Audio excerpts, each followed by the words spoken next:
খদিজা বেগম চোখ মুখ মুছে নিজেকে স্বাভাবিকভাবে এনে রেহেনাকে বুকে টেনে নিয়ে আদরের সহিত হাত বুলিয়ে আবেগ জড়ানো গলায় বললেন, না রে মা, না, আমি তোর কথায় কষ্ট পাইনি। কী করব বল মা, আমাদের তো কোনো গার্জিয়ান বলতে কেউ নেই, তাই আমাকে সব দিক নিয়েই ভাবতে হচ্ছে। আমি না ভাবলে কে ভাববে বলতো মা।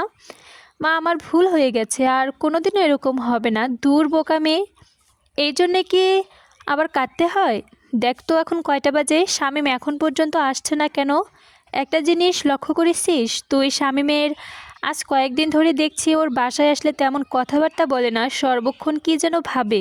ওর কি হয়েছে বলতে পারিস? যে ছেলে বাসায় আসলে সর্বক্ষণ বাচ্চার মতো বাচ্চাটাকে গরম করে রাখতো, আজ কয়েকদিন ধরে ছেলেটা, তুই কিছু জানিস? না মা, আমি তো কিছুই জানি না। আমি তো আরও ভাবছি তোমাকে জিজ্ঞেস করব ওর কী হয়েছে, আর এখন দেখছি তুমি আমাকে জিজ্ঞেস করছো। সত্যি কথা বলতে গেলে কি, তোমার ছেলেও অনেক চাপা প্রকৃতির, নিজেকে নিজের জলে পুড়ে শেষ হয়ে যাবে, তবু কাউকে কিছুই বলবে না। আসলে ও কখনো বুঝতে চায় না, বুকে জমাট বাঁধা কথাগুলো বলে ফেললে বুকটা অনেক হালকা হয়ে যায়, তাহলে কষ্টটা অনেক কম হয়। সত্যি বলছিস, তুই অনেক চাপা প্রকৃতির। যা কিছু মনে করিস নিজের খেয়াল খুশি মতো কর, কাউকে কিছু জিজ্ঞেস করে না। হয়তো দেখা কিছু একটা করেছে, তাই হয়তো। এমন সময় দরজার টোকা পড়ল। রেহেনা তাড়াতাড়ি এসে দরজাটা খুলে দিল, তারপর গম্ভীর হয়ে বলল, দেখ তো কটা বাজে এখন।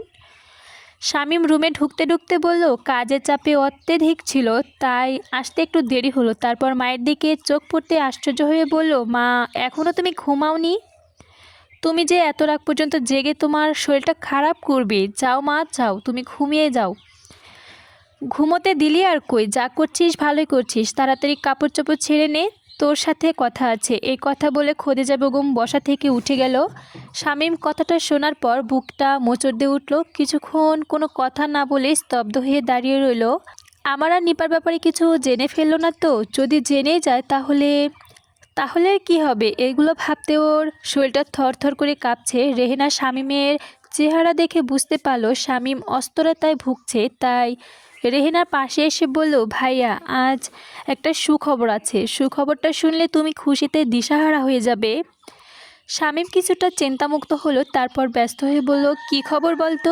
বলবো বলবো বলবো, কিন্তু আগে বলো তোমার কি হয়েছে? বাসায় আসলে এরকম মন মরা হয়ে কেন থাকো? দূর পাগলি, তোকে কে বলেছে আমি মন মরা মরা করে থাকি? দেখছিস না কাজের চাপে আমার কি অবস্থা হচ্ছে? বল কি সুখবর?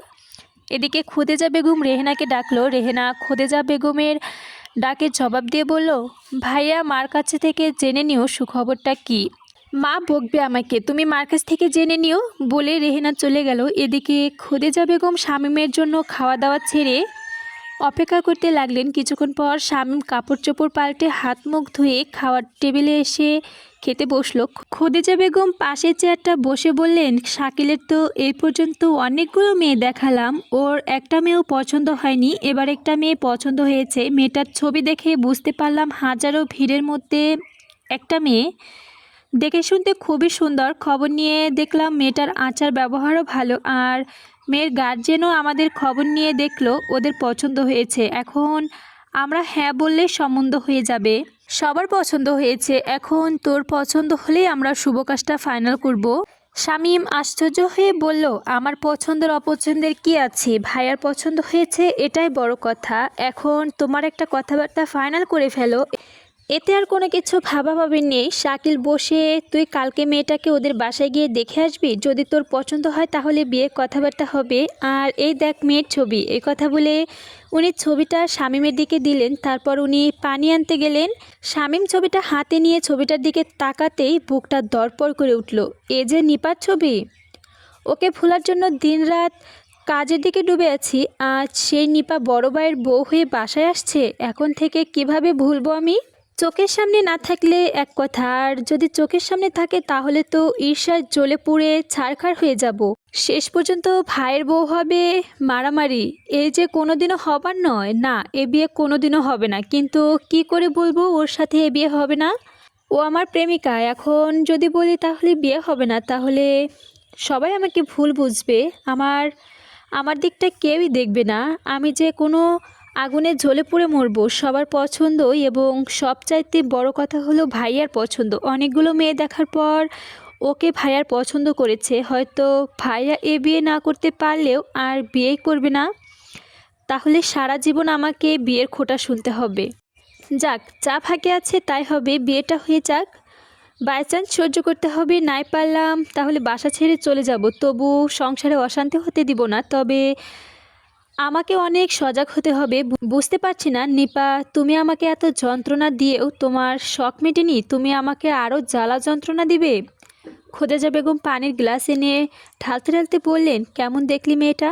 শামীম খোদেজা বেগমের কথায় চমকে উঠল। কিছুক্ষণ কোনো কথা বলতে পারল না। তারপর স্বাভাবিক হয়ে ঠোক গিলে বললেন, ভালোই তো, আমাকে দেখতে হবে না মা, আমার এখন অনেক কাজের চাপ। বরং তুমি কালকে গিয়ে মেয়েটাকে দেখে বিয়ের কথাবার্তা ফাইনাল করে আসো। তবে এর ভিতরে আমার একটা আর্জি আছে। খোদেজা বেগম মনোযোগ সহকারে বললেন, কী আর্জি আছে বল? আর্জিটা হলো এই যে ওদের কাছ থেকে কোনো যৌতুক নেবে না। ওরা খুশি হয়ে কিছু দিতে চাইলেও তাও আমরা আনবো না। কি বলছিস তুই? হ্যাঁ মা, আমরা যৌতুক নিয়ে বিয়ে করাতে চাই না।